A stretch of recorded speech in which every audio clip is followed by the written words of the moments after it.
Okay, today we're going to be talking about basically the pros and cons of Christian hedonism. More basically, 5 reasons why I'm not a Christian hedonist, stated positively and negatively.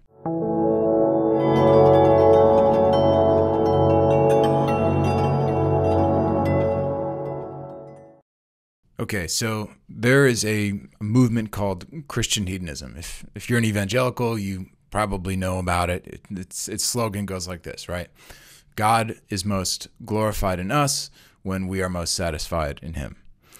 But that doesn't really capture the psychological essence of this movement.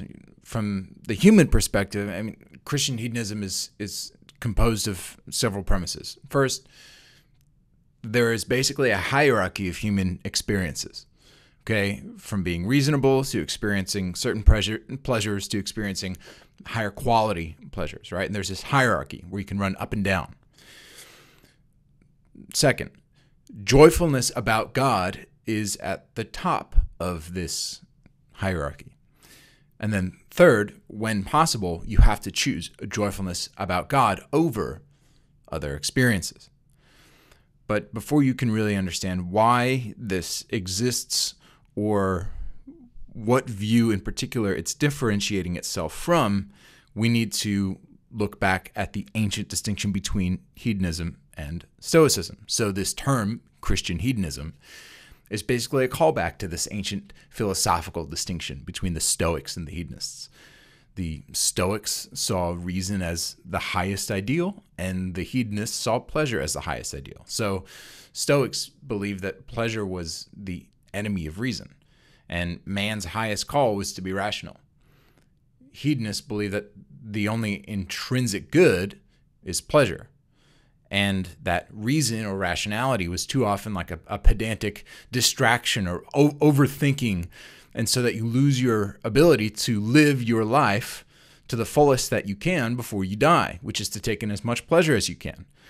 And that's where we get this idea of the Hedonic Ideal, right? Which is this thing, that this pleasure principle that drives the masses to seek out satisfaction. So hedonists had to distinguish themselves from other hedonists, between quantitative hedonists and qualitative hedonists, okay? Quantitative hedonists, like the Syrianic school, they pursued physical pleasures like food and sex, arguing that there was really no distinction between the lower and the higher pleasures, right? Since basically all that mattered was what you were feeling at any given moment. Qualitative hedonists, like the Epicureans, which was a hedonistic school that lasted a little bit longer, following after Socrates, who distinguished between these lower and higher pleasures. The Epicureans, these qualitative hedonists, they pursued more durative satisfactions, right? So they weren't just interested in pursuing food and sex and physical pleasure, but the Epicureans pursued intellectual and familial and relational pursuits. So the highest pleasure in this Epicurean view was this freedom from fear. So its natural philosophical opponent was Stoicism, which was the belief basically that God is pure reason and that his will determines all reality. So human beings are basically slaves of fate. And the best you can do as a human is to come to peace with your fate and learn to attain calm and an equanimous state in every circumstance, and to be arbiters of rationality, resisting temptations from your lower passions, resisting your impulse to pursue pleasure, to live emotional or a hedonic life. And both hedonism and Stoicism, these weren't philosophies in the sense that we normally think of them. They were practical philosophies about how to live that were hemmed in. Really, both of them were a way of coping with death. And hedonism was more of a secular religion that encouraged its proponents to make the most of a short life, right? Like all you have is now, so maximize the most of your potential for pleasure that you possibly can. Stoicism was more about aligning your mind and soul to the divine will, who orders all things according to a certain rational principle that we'll never be able to fully understand. So for the Epicurean hedonist, that qualitative hedonist, there's nothing more worthy than the experience of a fearless life which is the ultimate satisfaction. Whereas for the Stoic, there was nothing more noble than the commitment to reason, in spite of pleasure, in spite of pain. And for the Stoic, pleasure and pain were merely distractions from reality. Whereas for the hedonist, pleasure and pain, they're guideposts on a path to a more worthwhile pleasure and pain even. So Stoics, like Cato the Younger, would stand outside naked in the snow as long as they possibly could in order to cultivate this like mental mastery over their bodies. And you see this revitalized today. And, Stoic philosophers like Ryan Holiday and Tim Ferriss, who basically stripped Stoicism of all of its religious or metaphysical foundations and said, what practically or what sort of tactical advice can we use in light of the fact that we're going to die? What are some mindset hacks? They've essentially reduced Stoicism to a mindset hack. But when somebody like Cato the Younger was embodying the rational principle, or when he was standing outside naked in the snow trying to gain mastery over his body, he saw that as an act of embodying the Logos, as embodying God, as aligning himself with the divine will. He saw it as he saw standing outside in the snow naked, not just as a physical act, but as a metaphysical act. And Stoicism bordered, for this reason, on a hatred for the physical in light of an adoration of this mental fortitude, this mental force of will. So now we kind of have this distinction, right? This brings us back to this movement called Christian Hedonism. And as a movement, it started in Minneapolis. Again, most evangelicals are familiar with this, with a pastor named John Piper, who wrote a book called Desiring God. And in this book, he argues that man's sole purpose on earth is not just to, out of a sense of duty, right, or grit, just pursue some rational principle, right, or to submit to God. But he derives from these various biblical texts this notion that man's purpose is to bring glory to God by enjoying him. So, in other words, joyfulness about God is man's created purpose, okay? It is his end. It is his Aristotelian telos. And my purpose here isn't really to critique Christian hedonism per se, but really to point out its limitations and the unintended negative effects that can come from asking Piper's idea to carry a greater existential load than it can really carry. There's nothing wrong with being joyful about God. There's nothing wrong with deriving positive emotional experience from your religious philosophy, from your relationship with God. But we have to be nuanced and careful about, okay, what are we asking this to do?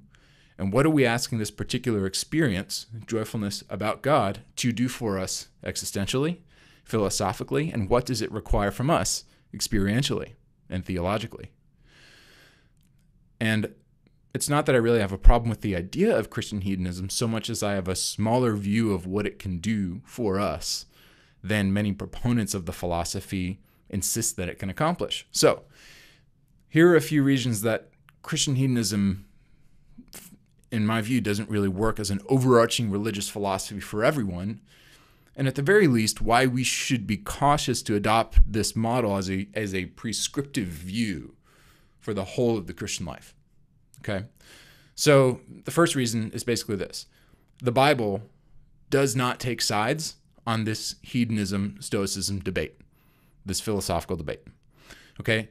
Piper draws multiple times on this quote from C.S. Lewis's book, The Weight of Glory, in which Lewis basically argues that we need to eradicate from Christianity this concept of ethical duty or obligation, that we err, we make a mistake when we inherit from philosophers like Immanuel Kant or the Stoics this concept of ethical duty that's totally divorced from desire. He says that's bad, that's not good. It's not only less than good, it's less than Christian, and it's less than God requires from us. That's Piper's view. But Christianity does, unfortunately for Piper's view, have Stoic notions of duty woven into the very fabric of its moral theory. So Piper suggests in his book Desiring God, he comments on one portion of the Bible that the pursuit of pleasure is an essential motive for every good deed. Okay? The pursuit of pleasure is an essential motive for every good deed. I'm going to dig into that a little bit more in a second, but Piper casts Stoicism as this like reluctant slog of rationality rather than a warring against the flesh. He speaks about pleasure as the only possible motive we could reasonably choose by contrasting it with this like Sisyphean concept of compliance, where if you're not deriving your motivations for difficult actions from pleasure, well, then you're doomed to fail.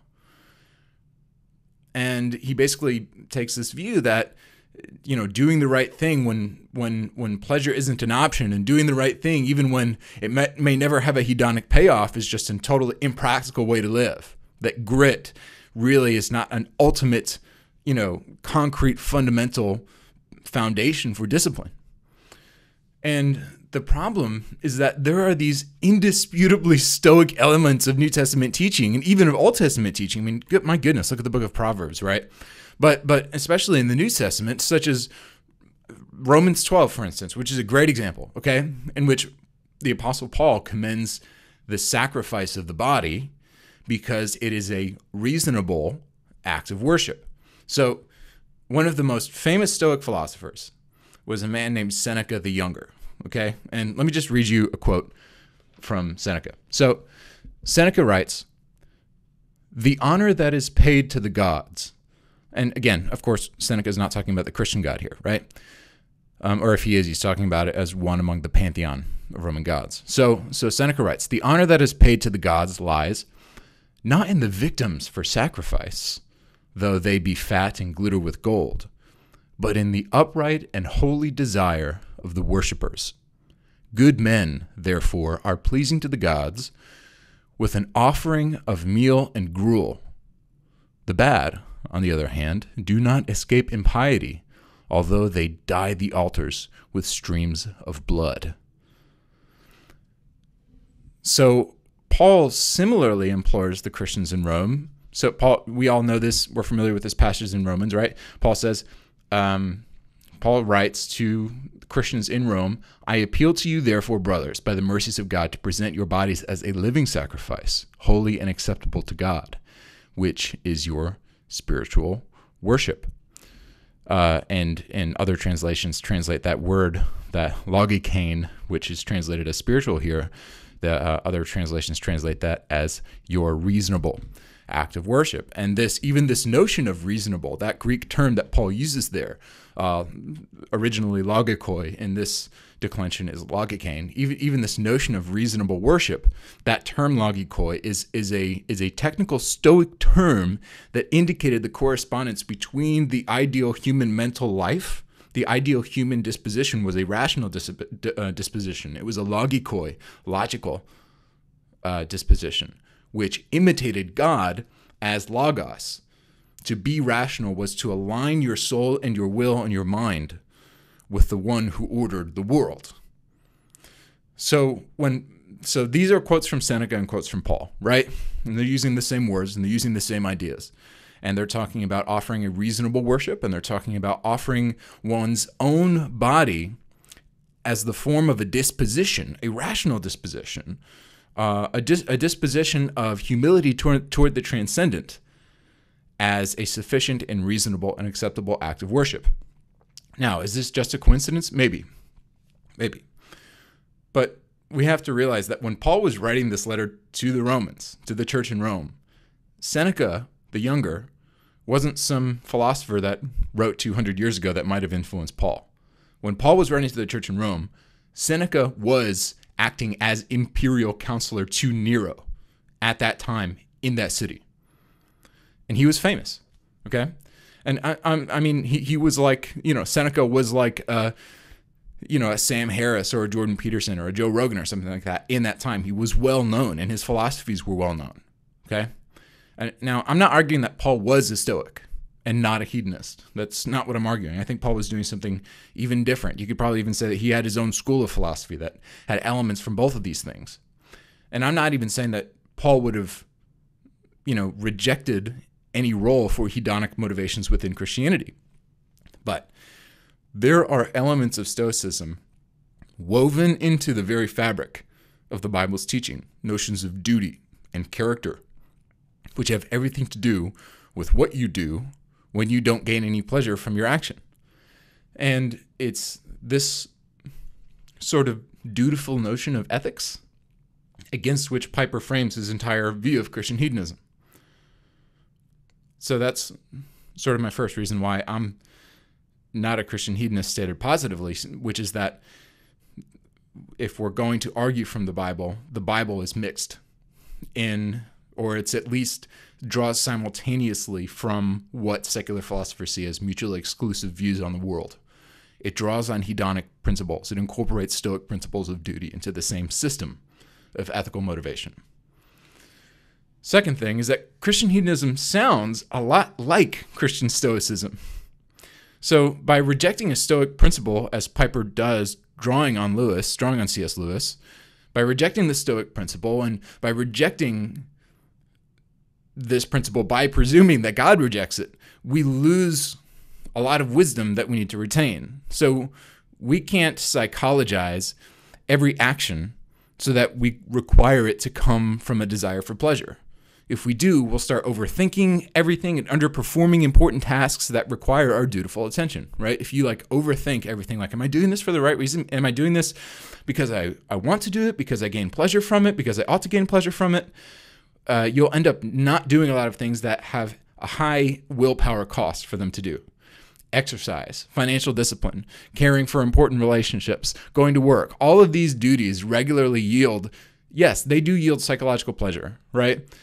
But to say that this pleasure is the ultimate meaning or the only sustainable motivation to perform these actions regularly or consistently, even these pleasures only as they terminate in God, which is an even greater leap, psychologically speaking, these negate the value of other benefits that come from duty, that come from discipline, that aren't necessarily psychologically rooted in pleasure, in habit.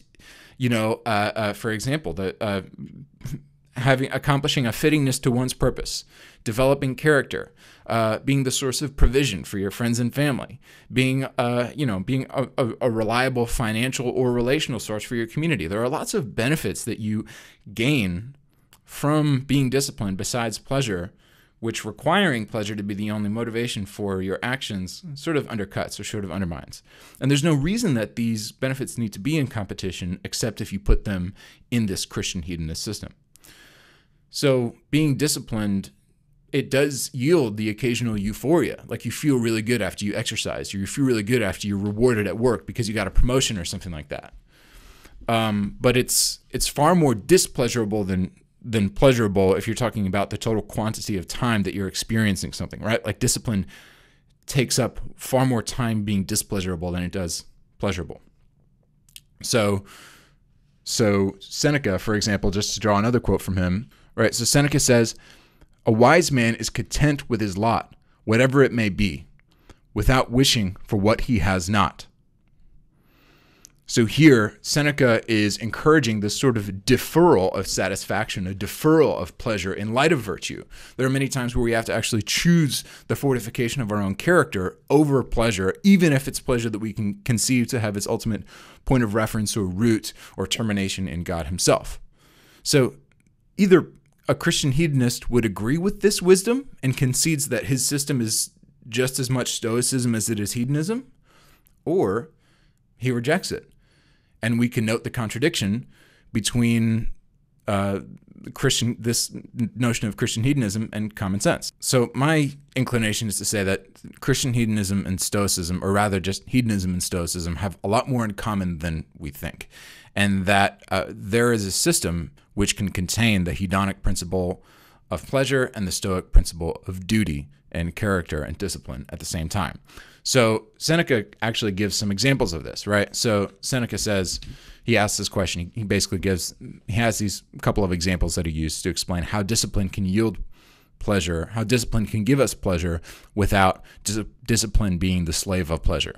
Okay, so Seneca says this: "Are you surprised if that God who so loves good men and wants them to be as good, as virtuous as possible, assigns to them a fortune that will make them struggle? We humans at times enjoy the sight of a courageous youth meeting the charge of some beast with his spear point, if, without fear, he stands up to a charging lion. And the more honorable the young man who does so, the more pleasure we take in the sight. True happiness, therefore, resides in virtue. What counsel will you be offered by this virtue? That you should not consider anything a good or an evil that will not proceed from either virtue or vice? Then that you should remain unmoved, whether you face evil or enjoy good, so that, as far as permitted, you may represent God in our own person. For Seneca, a man who is able to accomplish a stoic posture will be, well, he puts it this way, right? He says that a man who's able to accomplish a stoic posture, Seneca says, will be accompanied by continuous cheerfulness and a profound happiness that comes from deep inside him, since he is one who takes pleasure in his own resources and wishes for no joys greater than those of his own heart. To me, this sounds a lot like Christian hedonism, and it also sounds a lot to me like the Apostle Paul, but at the same time, Seneca can appreciate even the value of pleasure for Stoicism while putting pleasure in its proper place under conformity to God. For Seneca, conformity to God, submission to fate, and submission to the divine will is far more important than putting pleasure at the top of this experiential hierarchy, which is something he wants to avoid. Because putting pleasure at the top of the hierarchy ultimately is unpredictable when you come into these situations like this young man who has to charge against a lion. Is pleasure going to dictate that? No, he has to draw on something deeper. Courage, bravery, virtue, character. And this model, Seneca finds, is a more practical or more pragmatic model of incorporating pleasure and discipline into the same system, one that prioritizes some higher ideal than pleasure itself. Something bigger than pleasure is a better place for pleasure to be cultivated than a system that prioritizes pleasure above all things. And I basically just tend to agree with Seneca's argument here. And I don't think that Christian hedonism or any of its proponents so far have offered a sufficient critique of Seneca's argument or the Stoic argument here. I think hedonists, and especially Christian hedonists, just sort of tend to write off duty as if we're going to sort of all climb on board and say, yeah, duty sucks. It's like, well, you know what? Yeah, duty does suck. Being disciplined is really hard. And in fact, when you appeal to my nature to sort of disavow doing disciplined things because of grit, because of strength of character, rather than because of joy, well, at least for me, you're appealing to the worst side of me and not the better side of me. A third reason I'm not a Christian hedonist is because Christian hedonism is, at least as much as it asks us to allow it to do for us, is not a practical model for behavioral change. Okay, so I'm going to read you something else that Piper writes. Piper writes this. He says, I know of no other way to triumph over sin long term than to gain a distaste for it because of a superior satisfaction in God. And I think that this is an example of Piper insisting too much on behalf of the hedonic principle. One of the consequences, as he sees it, of seeing joyfulness about God as the highest good is that it becomes the exclusive method by which people undergo spiritual and behavioral improvement. And there are two psychological obstacles to this notion bearing itself out as a universal human dictum. Okay, there are two psychological barriers to Christian hedonism becoming a law of human behavior.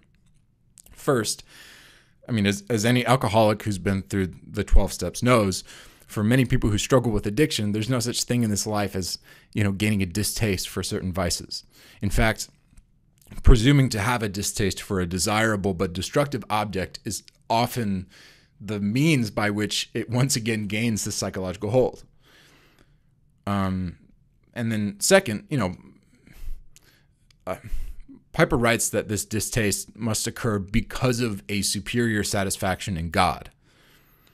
And that might work for some people, and that might even work sort of in theory, but it proscribes or forbids the possibility of behavior change that's not explicitly a product of a theologically formatted belief or experience. And this classifies other methods of behavior change as, more tactical or secular or common sense methods that help you to strengthen your willpower and make wiser choices. It sort of classifies them in a way that isn't directly derived from this Christian concept, and therefore is categorically inferior to Piper's hedonic motivation. I love God more, therefore I have a distaste for this. It's like, I like homemade macaroni and cheese more, now I'm not going to eat, blue box Kraft macaroni and cheese. And there is like a sophistication of taste that we have to develop, and we have to rely on the sophistication of aesthetic preference for joy in God over joy in earthly pleasures in order to defeat the poor use of earthly pleasures. Seems like a really circuitous and indirect and inefficient way of accomplishing significant behavior change for people who are really stuck in a rut. And yet Piper says, I know of no other way to triumph over sin long-term than to gain a distaste for it because of a superior satisfaction in God. I think you just sort of have to be blind to the world not to know of another way, which is, the litany of cognitive behavioral therapy and behavior modification research that we have today. And many people accomplish significant behavior change in the long term without any reference to Christianity. So my point here really isn't that sophisticated, except to note that this hedonic method for behavior change just sort of clearly cuts against the grain of common sense and sounds much better as a theory for people who are sort of willing to drink that Kool-Aid than it is as a long-term method for people who are just looking to make the needed changes that they need to make in their behavioral life and their mental life. Fourth reason that I'm not a Christian hedonist, and this might be the biggest reason, is that it minimizes pleasure instead of maximizing it, which is sort of what it says to do. So there's this persistent notion that among Christian hedonists that anything less than explicitly pious delight about a theological concept, and we can think of that concept as a personal one, right? As like my relationship with God. Anything less than that, any emotion that's less than that devotional pious delight is like a less than experience, right? It's explicitly derivative and less than the pious one, and we ought to strive for something more. So anytime we have a merely earthly experience, we ought to strive to make it theological, make it Christian, make it pious somehow. And not only do we get this sense, and maybe it might not be stated overtly sometimes, and maybe sometimes it might be, but we get the sense that not only are these earthly pleasures worthless or worth less, but it's sort of sinful to linger on these pleasures, right? So I'm going to read you another quote from Piper. So let's see. So Piper writes, "The great danger of riches is that our affections will be carried away from God to his gifts." He continues, "Money's chief attractions are the power it gives and the pride it feeds." So there's a suggestion that all the good things that money can provide, like food and security and for our families and provision for our families and friends and communities, that's all tainted with this industrialist and corporatist and sinful and selfish and self-amassing greed. So in all Piper's sort of vehement rhetoric against the idea that God promises physical property to Christians, and sort of arguing against the prosperity gospel, well, that critique of the prosperity gospel, I think in Piper's theology, it swells into this hyperbole that God despises private wealth that isn't immediately redistributed charitably. So I actually want to read you this quote that's a little bit longer that to me sort of exemplifies this attitude in a way that I find to be utterly impractical. So Piper says this. He says, "God is not glorified when we keep for ourselves, no matter how thankfully, what we ought to be using to alleviate the misery of unevangelized, uneducated, unmedicated, and unfed millions. The evidence that many professing Christians have been deceived by this doctrine is how little they give and how much they own. God has prospered them, and by an almost irresistible law of consumer culture, baptized by a doctrine of health, wealth, and prosperity, they have bought bigger and more houses, newer and more cars, fancier and more clothes, better and more meat.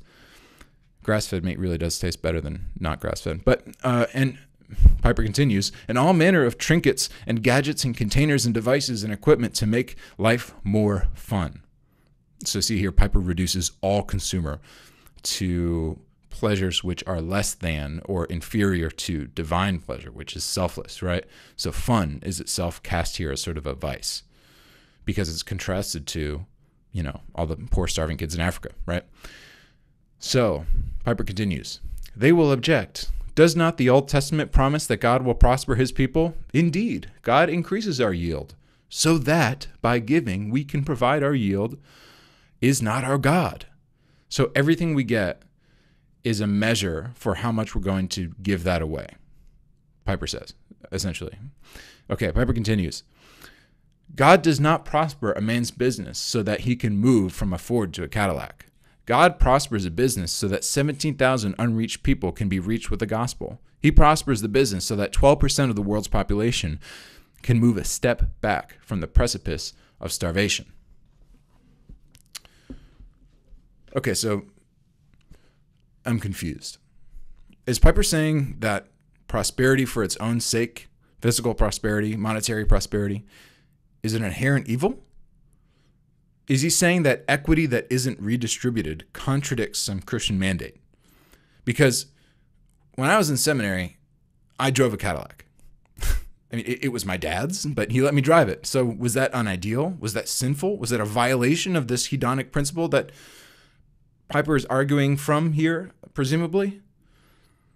What we sort of see here exemplified is that when we form an ethical vision for life based on a single principle, namely Christian hedonism, then when it is applied to areas of life, like the accumulation of financial capital, these ethical lines become based more on preference and arbitrary logic than on principle and sound logic. So why is the jump, for example, from a Ford to a Cadillac any different than the jump from a 500 square foot studio apartment to a 1,000 square foot 2-bedroom apartment? Right? These ethical lines fall in odd places for Piper because at the end of the day, his system doesn't really entail anything ethically other than that we ought to devalue earthly pleasures in comparison to the highest conceivable pleasure, which is God himself and his expressed will for us, which sounds a lot more like Stoic philosophy than a hedonist one. And what you get in Piper in his critique of so-called prosperity gospel theology, which is that if you believe in Jesus, you'll get a BMW, is that, well, now owning a BMW is sinful, right? And you actually, in critiquing this prosperity theology, you actually get this poverty theology that encourages people to devalue the earthly so much that they have this wretched relationship with earthly gifts that God gives them because they're so terrified of them becoming idols. And there's really no space for people to simply enjoy life as it is given to them because they're always deferring. They're always pushing it, saying, I can be more pious. I can make this a more devotional experience. I can turn my sense of gratitude and enjoyment here into a sense of gratitude to God and enjoyment of God. And I ought to escalate this emotion to a theological one from a mere earthly or secular one because I owe it to God. I owe it to myself. I owe it to the gift. Otherwise, I'm an idolater. And this anxiety that is encouraged and stimulated and cultivated by Christian hedonism, I find utterly unpractical. And I just cannot tolerate it. Fifth reason I'm not a Christian hedonist is that it encourages emotional rules that shouldn't be universalized. So Christian hedonism is basically an emotional law that binds every proponent to this wheel of salvation by emotional affect. So as a system which seeks to give account in a singular slogan for the entire Christian life, it pretends that there is a psychological equity among its adherents. And there are two undesirable consequences from making joyfulness about God the ideal of the Christian life.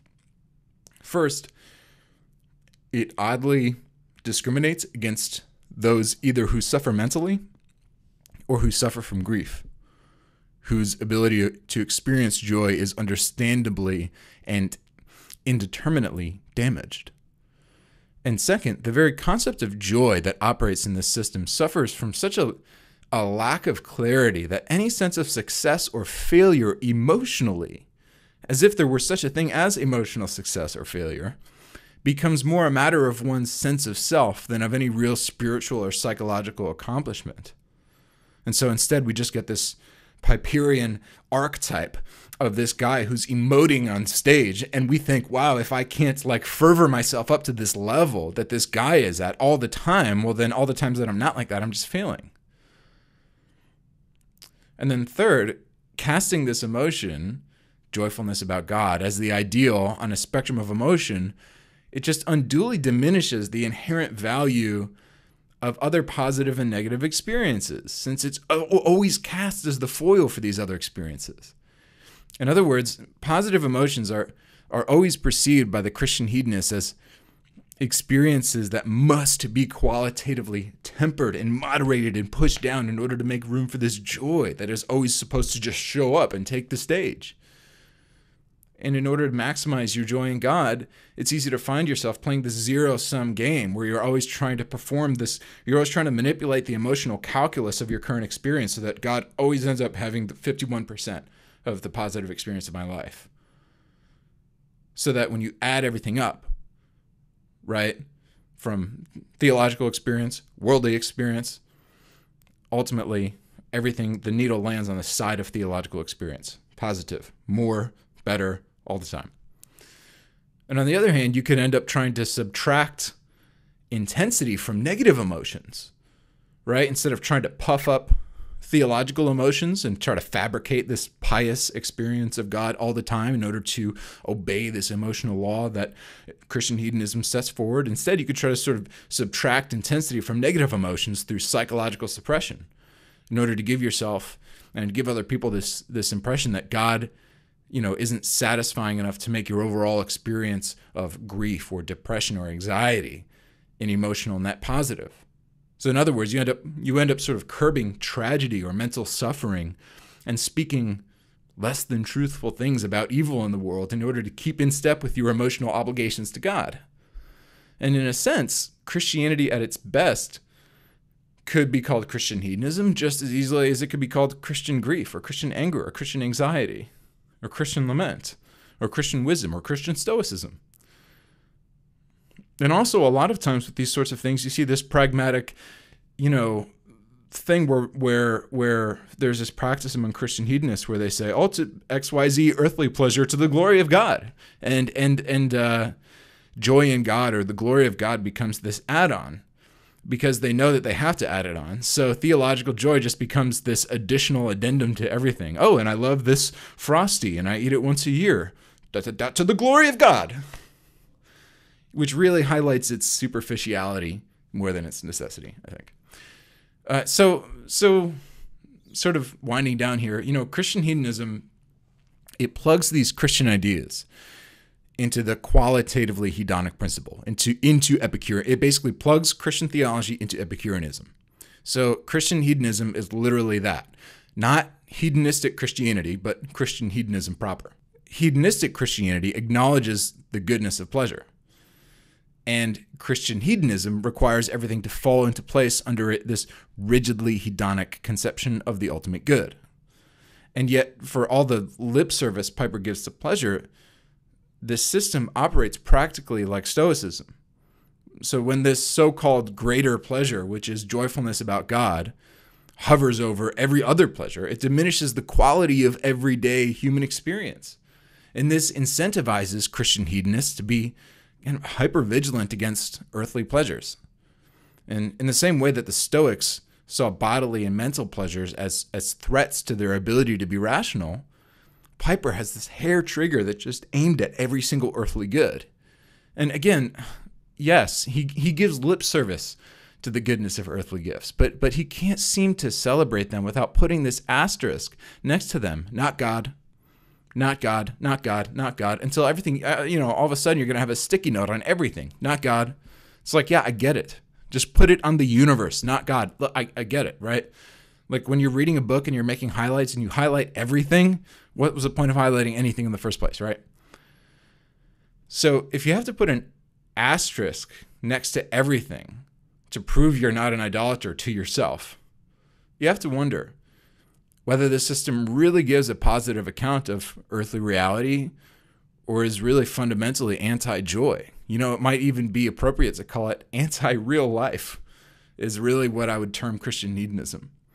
So in this C.S. Lewis quote that we mentioned earlier, from which Piper draws this great agreement with Lewis, Lewis compares earthly gifts like alcohol and sex and ambition. He calls that the equivalent of making mud pies in a slum compared to the infinite joy in God, which is by comparison like taking a holiday at sea. And we're just stupid little kids who can't make the difference, right? But why do we have to compare them?